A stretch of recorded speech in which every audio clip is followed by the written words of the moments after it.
हेर्नु हामीले बनाएको सोफा कभर बिफोरमा कस्तो थियो र सोफा खोल हालिसकेपछि कस्तो देखिरहेछ भनेर। खोल हाले जस्तो देखिकै छैन, एकदमै राम्रो फिनिसिङ छ। कपडा पनि धेरै बलियो छ, वर्षौंसम्म सजिलै मेसिन वास पनि हुन्छ। पहिला कस्तो थियो र अहिले हेर्नुहोस् ठ्याक्कै पहिला जस्तो थियो त्यस्तै छ।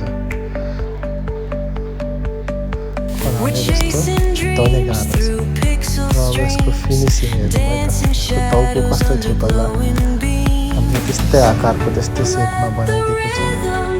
टाउको पहिला कस्तो सेप थियो देख्न सक्नुहुन्छ, अहिले खोल पनि त्यस्तै आकारको छ।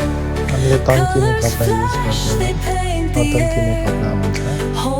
जस्तो पहिलाको सेप थियो त्यही सेप भएको कारणले लाउन पनि सजिलो छ, तन्काइ मिलाउनु पर्दैन, यत्तिकै मिल्छ।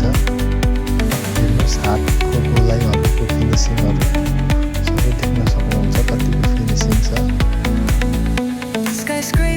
हामीलाई पनि यस्तै खोल चाहिएको छ भने हामीलाई हाम्रो वाट्सएपको नम्बरमा तपाईँको सोफाको फोटो पठाइ कति जति खर्च लाग्छ बुझ्न सक्नुहुन्छ।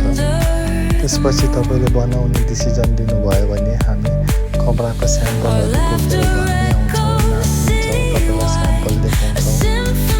त्यसपछि खोल पनि सकेपछि हामी आफै आएर फिटिङ पनि गरिदिन्छौँ। यदि तपाईँको सोफा काठमाडौँभन्दा बाहिर छ भने हामीले भिडियो कलबाट पनि नापिदिन्छौँ। हामी यो ठाउँमा नाप्नु भन्छौँ अनि तपाईँहरूले त्यो ठाउँको नाप दिनुभयो भने पनि तपाईँको खोल बन्छ। प्रायःले हाम्रो रेट त हाई छ भन्नुहुन्छ, तर यो रेडिमेड जस्तो हुँदैन। हामीले यो नापेर बनाएको हाम्रो फेब्रिकै हेर्न सक्नुहुन्छ कति बलियो हुन्छ, वर्षौंसम्म टिक्छ, तन्किने हुँदैन। त्यसैले फेब्रिक पनि महँगै बन्द जान्छ हाम्रो। अनि जुन हाम्रो सिलाइ छ, टाइम इन्भेस्टमेन्ट छ, हामीले जति सर्भिस दिइरहेको छौँ त्यो अनुसार यो रेट एकदम फेयर छ, त्यो पनि बुझ्नुपर्ने हुन्छ तपाईँले। यो सर्टेन टाइमको लागि इन्भेस्टमेन्ट होइन, लङ टाइमको लागि इन्भेस्टमेन्ट हो। र यसले तपाईँको सोफा एकदमै जोगाउँछ, वर्षौंसम्म तपाईँको भित्री सोफा नयाँको नयाँ देखिनेछ।